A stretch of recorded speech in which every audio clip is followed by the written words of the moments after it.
Hey everybody, welcome back to the Metal Mill 52 workshop. My name is Bill. I don't think I ever said that before, but some of you know that, and that is my first name, so you're welcome to call me that when you respond to the emails or the videos and make comments. I'm working on the Quorn Tool and Cutter Grinder project and making good progress, and happily, up to this point, it's been almost a year, I haven't had a real big failure, but this week I did have my first actual failure in a part that I was making, and it's the spindle for the grinder. And as you can probably see, I mean, generally it looks good. The center hole looks great from the back.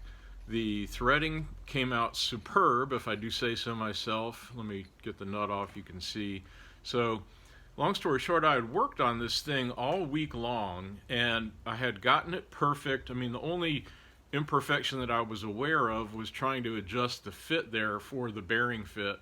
The inner races fit on the outside of the spindle there, and that's a whole nother story.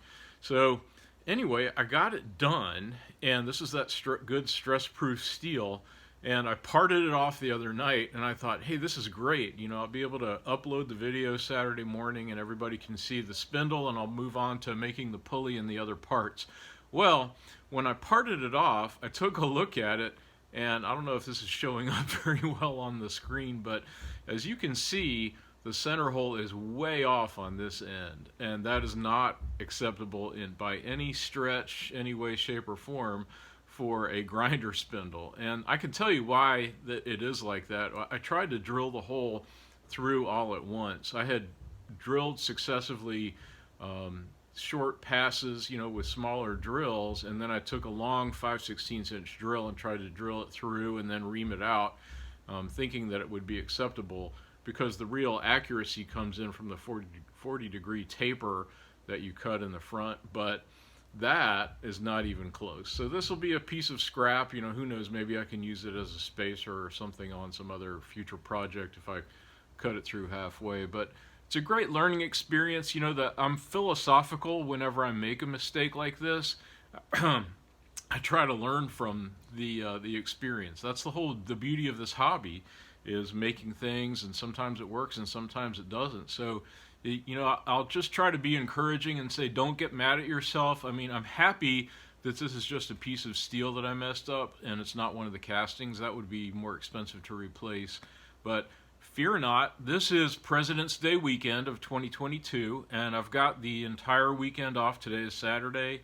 I've got today, tomorrow, and Monday off from work, so I'm able to work on this. Hopefully I'll be able to come back early next week, maybe Monday, maybe Tuesday, and publish a new video that shows the perfect spindle, and we'll move on to, you know, the next phase of the Quorn project. So again, thanks everybody for joining me along this journey, and thanks especially to Dan Henderson, who is from the Quorn owners group on the internet that I've mentioned that as a resource. Dan and I traded some emails about this, and he's the one that turned me on to the idea of using Sherline WW watchmaker collets as a basis for the grinder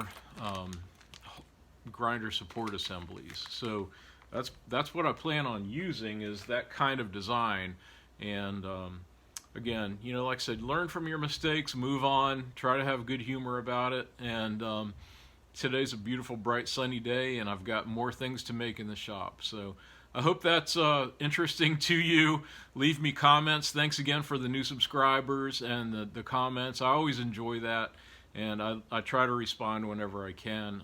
As you know, I still have a full-time job, so this is just a hobby for me, and enjoying it with other people throughout the world is actually a very exciting part of the hobby now, especially now that the internet has opened up the contacts with other home shop machinists throughout the world. So thanks again, everybody. I'll keep you posted and come back when I have a good spindle to show you. Take care and have a great week.